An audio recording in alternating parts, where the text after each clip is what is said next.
5월 첫째 주일에 유치부, 어린이부, 청소년부 주일로 지켰고, 지난 주일에는 창립기념주일과 어버이주일로 지켰습니다.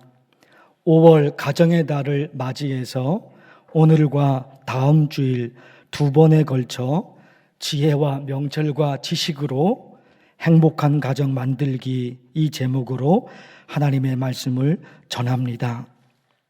집을 지을 때 최고로 좋은 건축 자재로 집을 지어야지 튼튼하고 멋있는 집을 지을 수 있습니다.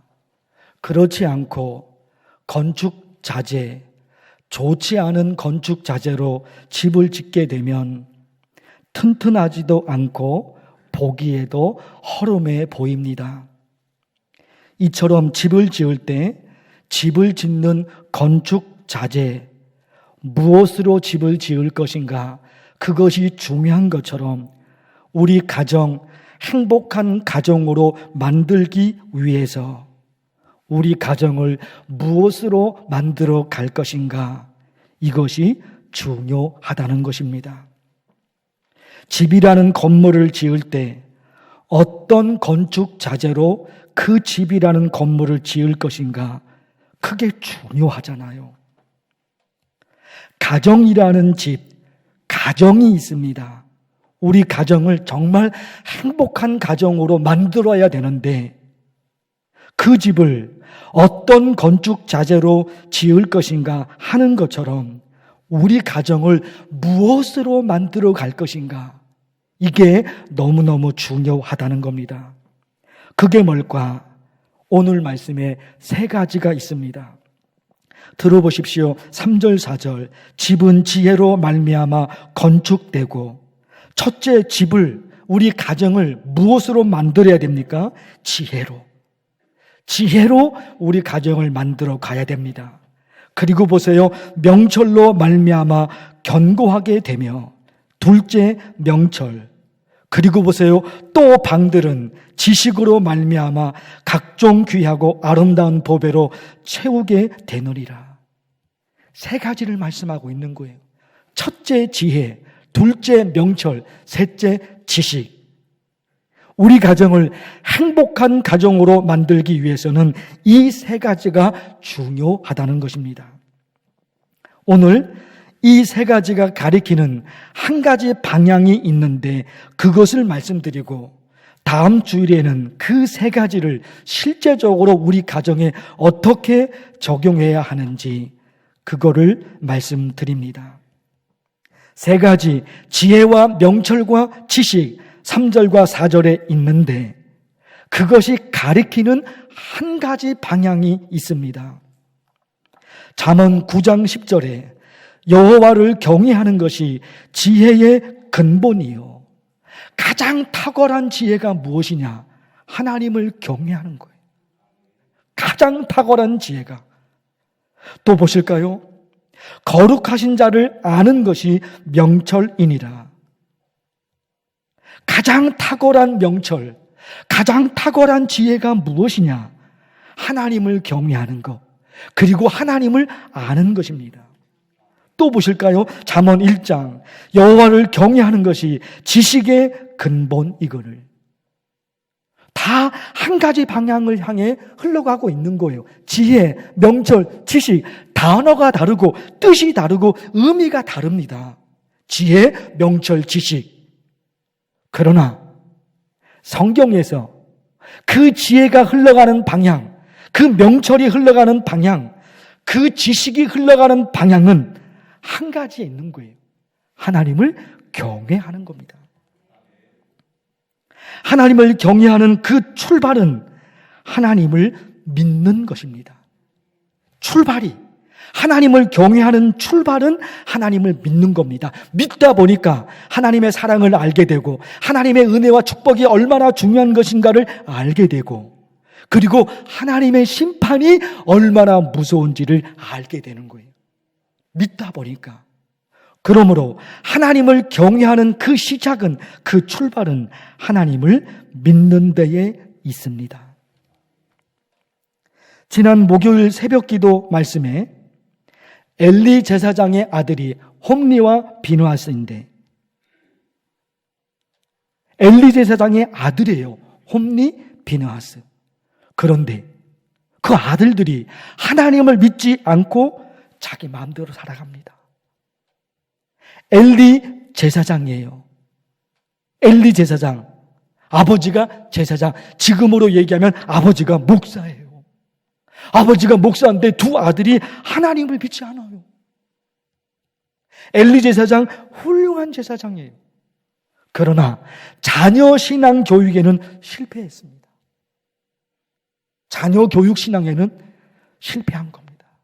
그거는 아버지로서 실패한 거예요. 아버지 개인이 출세하고 아버지 개인이 아무리 훌륭하다고 하더라도 내 자녀가 하나님을 믿지 않는데 그게 아버지의 성공으로 말할 수 있을까요? 말 못해요. 실패자입니다. 아버지로서 엘리 제사장은 자녀 교육을 실패한 거예요. 그러나 한나는 자녀 교육 신앙에 성공해서 아들 사무엘을 훌륭한 선지자로, 훌륭한 사사로 키웁니다. 그런데 있잖아요.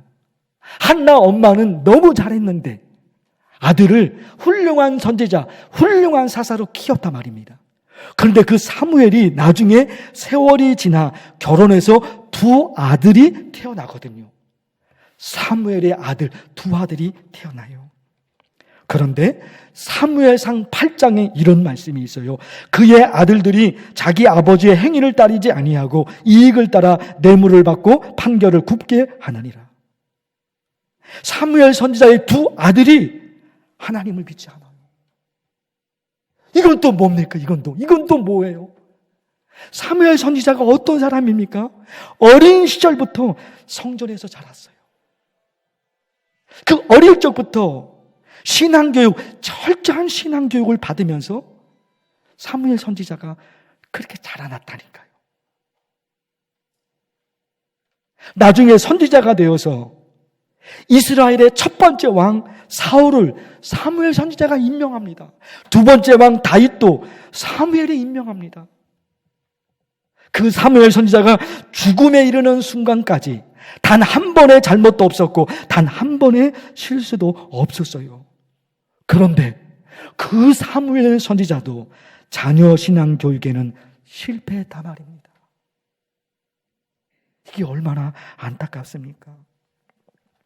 우리 자녀나 우리 가족이 하나님을 믿는 신앙으로 똘똘 뭉치면 얼마나 좋을까요? 나 혼자가 아니라 우리 가족이 하나님을 믿는 신앙으로 똘똘 뭉친다면 얼마나 좋을까? 그러나 그게 쉽지 않다 말입니다. 엘리 제사장도 자녀 신앙 교육에 실패했고 사무엘 선지자마저 자녀 신앙 교육에 실패합니다. 모든 가족이 하나님 믿는 신앙으로 똘똘 뭉치는 게 쉽지 않은 거예요. 부모는 교회 열심히 다니는데 애들이 다니지 않아요. 아내는 열심히 교회 다니는데 남편이 다니지 않아요. 남편은 열심히 교회 다녀요. 하나님밖에 없는데 아내는 그게 아니에요. 이게 쉽지 않죠. 가족 구원을 위해서 매일매일 수십 년 동안 눈물로 기도하시는 성도들이 계실 것입니다. 오늘 또다시 가족 구원을 위해서 어떻게 기도해야 하는지 말씀을 드리고 싶습니다. 하루 이틀이 아니라 1년, 2년이 아니라 수십 년 동안 가족 구원을 위해서 기도하는 성도들이 계신다 말입니다. 이렇게 기도를 시작하세요. 하나님, 가족 구원을 위해서 지난 수십 년 동안 매일매일 눈물로 기도했는데 아직도 우리 가족이 예수님을 믿지 않고 있습니다. 지금 현실. 그리고 하나님, 간절한 저의 소원이 우리 가족이 예수님을 믿는 건데 제게는 방법이 없습니다. 하나님, 어쩌면 좋을까요? 방법을 가르쳐 주세요. 지난 수십 년 동안 매일매일 가족 구원을 위해서 눈물로 기도했는데 아직 예수님을 믿지 않은 가족이 있단 말입니다. 아직 예수님을 믿지 않으래요. 그런데 내게는 방법이 없는 거예요. 유일한 방법이 기도였어요. 그래서 수십 년 동안 기도를 하고 있는 거예요. 그런데 아직도 예수님을 믿지 않습니다. 얼마나 애절합니까? 그래서 하나님, 저의 간절한 소원은 가족 구원입니다. 나 부자가 되는 거, 건강하게 사는 거, 그거 나한테는 아무 의미 없습니다. 가난해도 좋습니다. 실패해도 좋습니다. 모든 걸 잃어버려도 좋습니다. 그러나 가족 구원만큼은 내가 물러설 수 없습니다. 가족 구원만큼은 내가 포기할 수 없습니다. 내게서 모든 것을 빼앗아 가도 좋습니다. 그러나 가족 구원은 반드시 하나님이 들어주셔야 됩니다. 이 절박함이 담겨져 있어야 돼요. 모든 재산을 잃어버려도 좋습니다. 내 모든 건강을 잃어버려도 좋습니다. 그러나 가족 구원은 아닙니다. 모든 걸 포기해도 가족 구원은 포기하지 못합니다. 이거 여러분, 또다시 그렇게 눈물로 기도가 시작돼야 돼요. 고넬료 얼마나 좋습니까? 고넬료와 그의 가족들이 예수님을 믿을 수 있도록 모든 환경을 하나님이 하십니다. 기가 막힌 역사에 고넬료가 한 게 아니에요. 고넬료가 가족 구원을 이루기 위해서 고넬료가 힘쓴 게 아니에요. 하나님이 그런 환경을 만들어 주신 거예요. 환경이 만들어지니까 저절로 예수님을 믿게 된 거예요. 이게 성경에 기록된 하나님의 말씀이에요. 가족 구원을 위해서 기도하시는 분들은 이게 얼마나 좋은 겁니까? 고넬료와 그의 가족들이 다 예수님을 믿을 수 있도록 모든 환경을 만들어주신 하나님, 우리 가족들 예수님 믿을 수 있도록 환경을 만들어주세요. 고넬료가 하나님이 그렇게 하셨으니까 고넬료에게는 그렇게 해놓으셨고 왜 나한테는 안 하십니까? 나 하나님 믿는 사람인데 왜 고넬료에게는 그런 은혜를 주시고 왜 나한테는 안 주십니까? 이걸 매일매일 하나님과 기도의 씨름을 해나가는 거예요. 노아는 어떻습니까? 노아가 자기 혼자만 방주 안으로 들어간 것이 아니라 아내와 세 아들 그리고 며느리들 다 데리고 방주 안으로 들어갑니다. 이게 얼마나 좋은 기도입니까? 하나님, 나는 방주 안으로 들어왔는데 내 아들이 방주 안으로 들어오지 못했습니다. 나는 방주 안으로 들어왔는데 내 딸이 방주 안으로 아직 들어오지 못했습니다.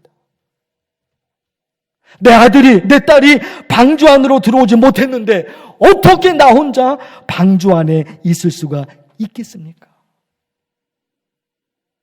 내 남편이 아직 방주 안에 들어오지 못했는데 어떻게 나 혼자 방주에 있을 수가 있겠습니까? 나 그렇게 못합니다, 하나님. 나 그렇게 못합니다. 나는 방주 안에 들어왔는데 내 아들이, 내 딸이 아직 방주 안으로 들어오지 못했어요. 어떻게 나 혼자 그 방주에 있을 수 있습니까? 하나님, 나 그렇게 못합니다. 이런 기도에 이런 기도.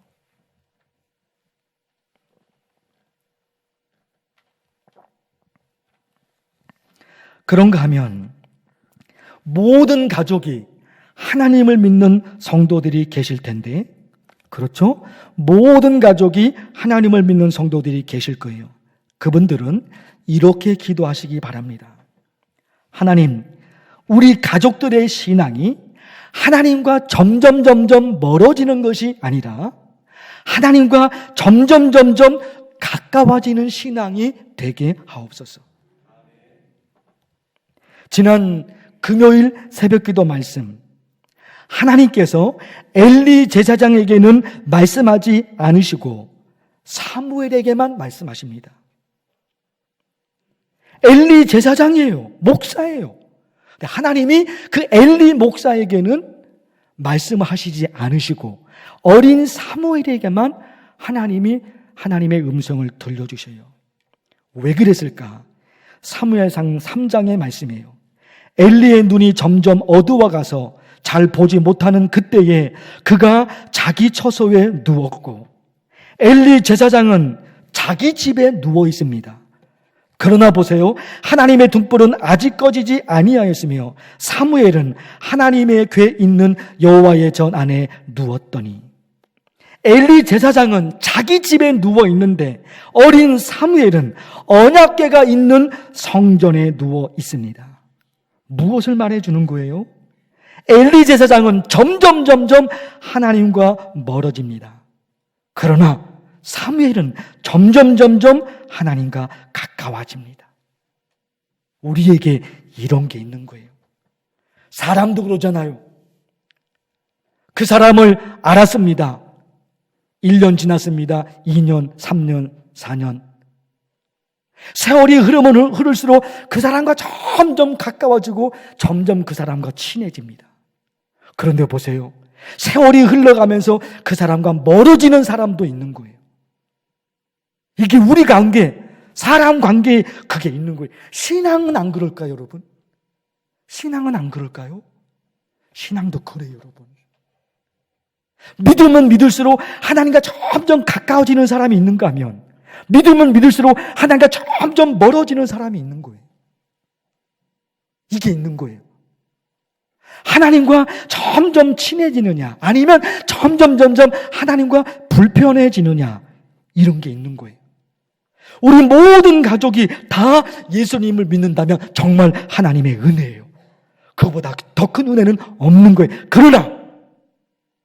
그러나 하나님을 믿는 우리 모든 가족들이 시간이 지나면 지날수록 점점 하나님과 가까워지느냐 아니면 점점 하나님과 멀어지느냐 이게 또 하나의 숙제입니다. 모세를 보실까요? 출애굽기 33장 사람이 자기의 친구와 이야기함 같이 여호와께서는 모세와 대면하여 말씀하시며 친한 친구에게 말하는 것처럼 하나님께서 모세에게 그렇게 말씀하셨다는 거예요. 하나님이 모세에 관해서 하나님이 그러시는 겁니다. 나 모세와 친해. 하나님이 그러시는 거예요. 나 모세와 친해. 그렇죠. 모세는 점점 세월이 지남에 따라 하나님과 점점 가까워집니다. 점점 가까워지고 점점 친해집니다. 다윗은 어떻습니까? 사도행전 13장 내가 이새의 아들 다윗을 만나니 내 마음에 맞는 사람이라. 하나님이 다윗에 관해서 말씀하시는 거예요. 나 다윗과 친해. 나 다윗이 정말 좋아. 하나님이 그러시는 거예요. 하나님이 그러시는 거예요. 그래서 여러분 2달 전 주일에 그런 말씀을 드렸던 거예요. 누군가와의 관계가 서먹서먹하면 그 사람에게 아무 말도 못해요. 관계가 친한 관계면 할 얘기가 많잖아요. 친한 사람은 1시간, 2시간 시간 가는 줄 모르는 거예요. 서먹서먹한 사람은 그 사람과 한 자리에 앉아 있으면 1초도 못 견뎌요. 이 사람과 관계가 불편하니까. 친하면 1시간, 2시간 내가 그 사람에게 하고 싶은 이야기가 얼마나 많은지 몰라요. 또 그 사람의 얘기를 내가 듣고 싶어요. 나만 계속 말하는 게 아니에요. 그 사람의 얘기도 너무너무 궁금하니까 친하다 말입니다. 나도 그 사람에게 줄줄줄줄 얘기하고 또 그 사람의 얘기를 내가 듣고 싶어 하는 거예요. 하나님과 우리와의 관계라니까요. 우리가 하나님께 말하는 것은 그것이 기도인 거죠. 우리가 하나님의 음성을 듣는 것은 그것은 퀴티입니다. 그렇죠. 사람 관계에서 내가 그 사람에게 말을 하고 또 그 사람은 나에게 말해서 내가 그 사람의 말을 듣습니다. 이게 친한 관계인 거예요. 하나님과 우리와의 관계예요. 결국은 얼마나 자주 하나님께 기도하고 얼마나 자주 하나님의 말씀으로 퀴티하느냐 거기에 달려있는 거예요. 그것이 하나님과 가까우냐 하나님과 멀어지느냐 그것이 하나님과 친하냐 아니면 하나님과 불편하냐 그것이 날마다 큐티, 날마다 기도, 그게 기준인 거예요. 그게 기준인 거예요. 사랑하는 성도 여러분, 가족 중에 아직 예수님을 믿지 않는 가족이 있다면 가족 구원을 위해서 또다시 간절히 기도하셔야 됩니다. 말씀을 드렸죠. 그거 잊지 마세요. 그거 잊지 마세요. 우리 가족이 다 예수님을 믿으면 좋겠는데 제게는 방법이 없습니다. 제발 방법을 알려주세요. 제발 방법을 알려주세요. 고넬료, 노아, 그거를 섞어서 하나님 앞에 기도하세요. 더불어 모든 가족이 하나님을 믿으면 또 하나의 숙제가 있는 거예요. 점점 시간이 지나면서 하나님과 가까워지는 거예요. 더 가까워져요. 어제보다는 오늘이, 그렇죠. 어제보다는 오늘이 하나님과 더 가까워야 돼요. 어제보다 오늘이 하나님과 불편해지면 어떻게 되냐 말이에요. 어제보다는 오늘이 하나님과 가까워지고 오늘보다는 내일이 가까워지는 거예요. 여호와를 경외하며 그의 길을 걷는 자마다 복이 있도다. 이러한 백성은 복이 있나니 여호와를 자기 하나님으로 삼는 백성은 복이 있도다. 야곱의 하나님을 자기의 도움으로 삼으며 여호와 자기 하나님에게 자기의 소망을 두는 자는 복이 있도다. 기도합니다. 하나님 아버지, 가족 구원에 대해 오늘 또 말씀을 드립니다. 가족 구원을 위해서 간절히 눈물로 매달려 기도할 때, 노아를 생각하며 고넬료를 생각하며 간절히 매달릴 때 가족 모두가 예수님을 믿는 은혜와 축복을 내려 주옵소서. 모든 가족이 하나님을 믿는 성도들이 있습니다. 하나님의 은혜입니다. 이제 점점 하나님과 가까워지는 신앙으로 살 수 있도록 하나님이 도와주옵소서. 예수님의 이름으로 기도하옵나이다. 아멘.